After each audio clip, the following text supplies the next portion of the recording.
कितनी भी अगर गलती हो जाए, एक बार बेलपत्री को लेकर मात्र इस डंडी का भाग जहां तुम बैठे हो उससे पीछे की ओर कर कर शिवलिंग पर चढ़ा दो, सारी गलतियां शिव क्षमा कर देता है। मात्र एक बेलपत्री की एक साधारण सी एक डंडी भी, एक डंडी का भाग जहां बैठे हो, पत्ती का मुख, बीच वाली पत्ती का मुख अपनी ओर हो और डंडी का मुख जहां तुम बैठे हो उसके सामने हो और शिवलिंग पर चढ़ा दीजिए। लाख गलती जिंदगी की करी होगी, मेरा देव अधिदेव महादेव क्षमा कर देगा, लाख गलतियों को क्षमा कर देगा। और जब जब दुख आए, जब जब तकलीफ आए, तब एक बेलपत्र, एक दुर्वा, एक चावल का दाना, श्री शिवाय नमस्तुभ्यम का 108 बार जाप घर में बैठ कर करना। हाथ में एक बेलपत्र, एक दुर्वा, एक चावल का दाना रखकर अपने दिल से 108 बार श्री शिवाय नमस्तुभ्यम घर में बोलो और अपना जो पानी का स्थान होता है, मटका, हंडा, परिंदा, उसका स्पर्श कराकर आपके घर के नजदीक में जो शंकर का मंदिर हो, उस शंकर के मंदिर में उत्तर की ओर मुख कर कर वो बेलपत्र, दुर्वा, चावल का दाना शिव जी पे समर्पित कर दो।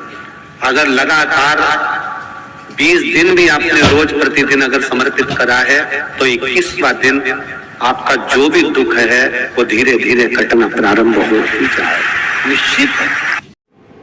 आज जो स्थान बताए गए हैं शिव महापुराण में शिवालय के, इन 5 स्थानों पर कभी भी बैठोगे और शंकर को पुकारोगे तो वहां से खाली नहीं जाओगे।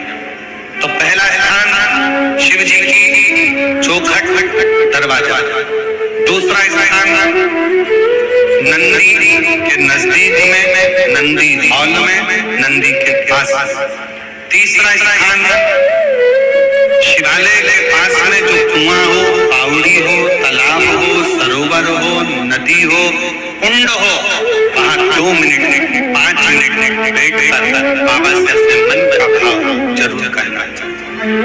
चौथा स्थान शिवालय में जो वृक्ष हो, बड़ का, पीपल का, आंवले का, शमी का या बेलपत्र का जो वृक्ष हो, उसके नजदीक में जो बोला जाता है शिव उसको स्वीकार करता है और देता जाता है। और 5वें नंबर शंकर जी का ये शिवलिंग है, ये जलाधारी है और ये पानी बहने का स्थान है। शिव जी के मंदिर का जो पानी बहने का स्थान होता है वो उत्तर का होता है। तो आप जब दक्षिण में बैठेंगे, दक्षिण में बैठकर शंकर का स्मरण, पूजन, दर्शन उत्तर की ओर मुख कर करते हैं। भगवान शिवालय में शंकर के मंदिर में जो मांगते हो शंकर वो देता जरूर है।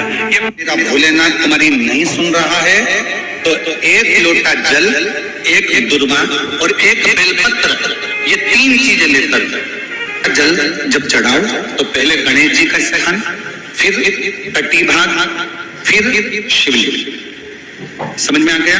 गणेश जी का स्थान, कटी भाग, जलाधारी, फिर शिवलिंग। दुर्वा गणेश जी के स्थान पर समर्पित कर दो और बेलपत्री अशोक सुंदरी वाली जगह पर समर्पित कर दो। ये 3 चीजें अगर आप 2 हफ्ते में, 1 महीने में अगर एक बार भी अगर करते हो तो देव अधिदेव महादेव आपकी मन की कामना पूर्ण जरूर करते हैं। ऐसा नहीं है कि दुख नहीं आए, पर यदि तुम शंकर जी के मंदिर में जाकर 1 लोटा जल चढ़ाते रहे, अपने नजदीक के शिवालय में जाते रहे, शंकर का आराधना करते रहे, तो दुख कब आकर चले जाएगा तुम्हें मालूम नहीं पड़ पाएगा और तुम्हारा जीवन सार्थक। कोई तकलीफ भोग रहा हो और बहुत कर्जे में हो गया तो काजल की डिब्बी को काशी विश्वनाथ का नाम लेकर 21 बार उसके ऊपर से उतार दो और काजल की डिब्बी को किसी पेड़ के नीचे थोड़ा सा खड्डा खोद के दबा दीजिए। मात्र 15 दिन में आपके काम सफल होना प्रारंभ हो जाते हैं महाराज।